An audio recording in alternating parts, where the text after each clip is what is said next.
Xuandong. You are the weakest link. Goodbye.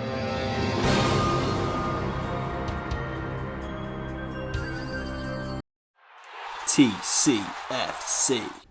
Goodbye.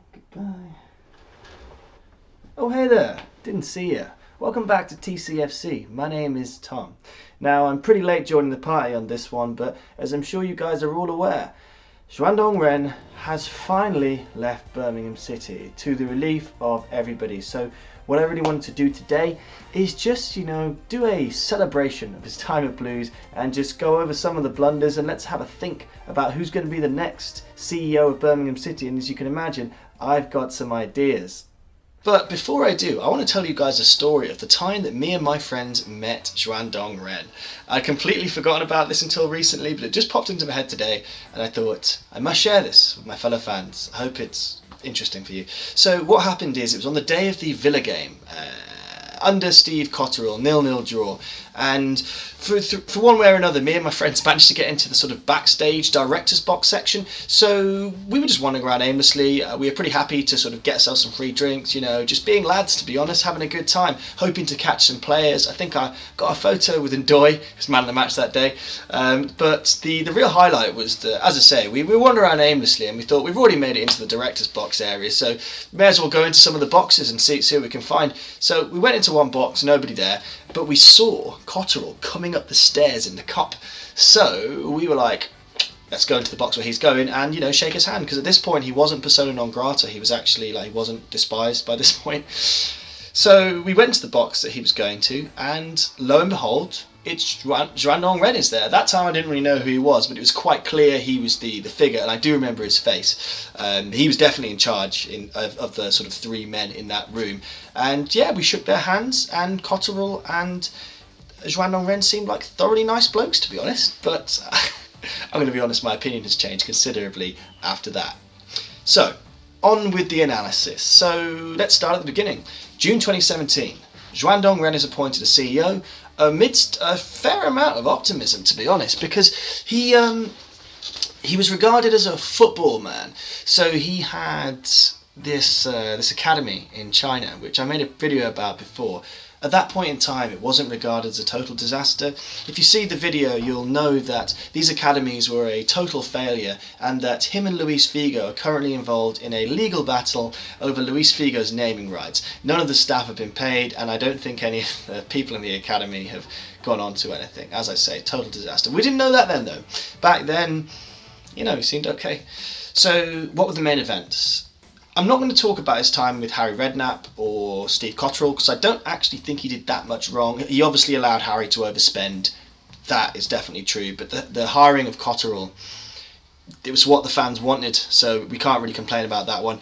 The sacking of Cotterill, I think he timed it all right.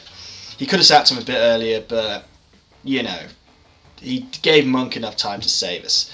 So what really did it for him? What really caused his reign to be a total disaster was the signing of Christian Pedersen, where we were under a soft embargo, and it was this that caused the 9-point deduction, which I assume helped to lead to the disintegration of the relationship between Dong and Gary Monk. The next major incident was, of course, the sacking of Monk, and this led to his first major public appearance when he did his absolutely explosive interview about Monk. He said that Monk wanted to be fired. He made a slew of absolutely quite serious allegations about Monk, and to be honest, I think there may be some truth to these accusations, but it was what was the main thing? The main thing was that Monk was using his agent to try and tap up Jude Bellingham, which, I think, that tugged on the heartstrings of the Blues fans. And to be honest, after that, I think Monk, in the eyes of most people, came out as the bad guy rather than Dong. I mean, it may be true, I don't know, but I don't trust this man, to be honest. So I would rather trust Monk. I liked him as a manager, so I'm not going to pass judgment, since the truth is probably never really going to surface. From this point on, I think we all regarded Dong with a fair amount of suspicion, and the fact that when he hired Pep Clotet, Monk's number 2, I believe all Blues fans pretty much thought Pep was a puppet, and there was a lot of talk that the directors, including Dong, were telling Pep not to play certain players because they hate them, I believe is what was said. In addition to that, there's the fact that Dong installed himself at the training ground, and there's the famous picture of him with a sort of tactics board there, which, you know, pretty stupid for a CEO. There's the talk of him wanting to be, you know, he's a sort of football manager type chairman, and it really wasn't working. So when he got Aitor Karanka in, people probably thought he did a pretty good job. I wouldn't say I was excited about it, but I didn't think it was going to be so disastrous. And I think this was really the last terrible decision of Dong. Not hiring Karanka, but not sacking him earlier, because, you know, he was poor. It was obvious quite early on. I think probably about a month and a half before he sacked him, there was an absolute you must sack him moment. But he persevered, and as a result, well, we got Lee Bowyer in the end. So butterfly effect and all that. It might be if we'd sacked Karanka earlier, we wouldn't have got Lee Bowyer. So who knows? But he should have sacked him earlier. It's all that whole thing about saving face, is very big in Chinese culture. But anyway, the next thing that happened was Dong was sacked. So I guess the question we have to ask ourselves now is, who is going to be the next person? There's a number of contenders. There's Xiao King. Apologies for getting these names incorrectly pronounced. There's also Shane Wang Yao, who, you know, those two people I don't really know much about. So based on what I've read, it sounds like it's unlikely they'll be chosen. But the person who might get in, probably not, would be Edward Zheng. Now, this is the director who offered to fight a Blues fan in the car park.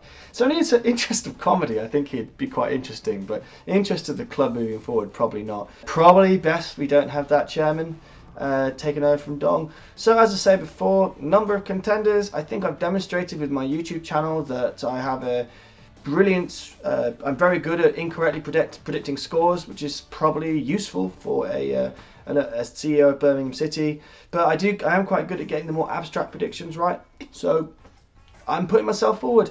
The only other person I think really has a shot, he's mysterious, he's wise, he's strong, he's never told a lie in his life, it's Bernard Sun. Let's get Bernard Sun as CEO and get him on the pitch as well. To disgrace that so many managers haven't played him. In all seriousness though, I don't know who the person is. I've seen it from an in-the-know person on Small Heath Alliance, claims they've already been deciding and looking out for their backroom staff. So of course, I just hope that it's done as soon as possible. Anyway, I don't really have much more to say on that. I'm really happy that we've finally relieved ourselves of Xuandong Ren, but let's be honest, this isn't going to be a magic fix. The club is in serious, we're in bad position.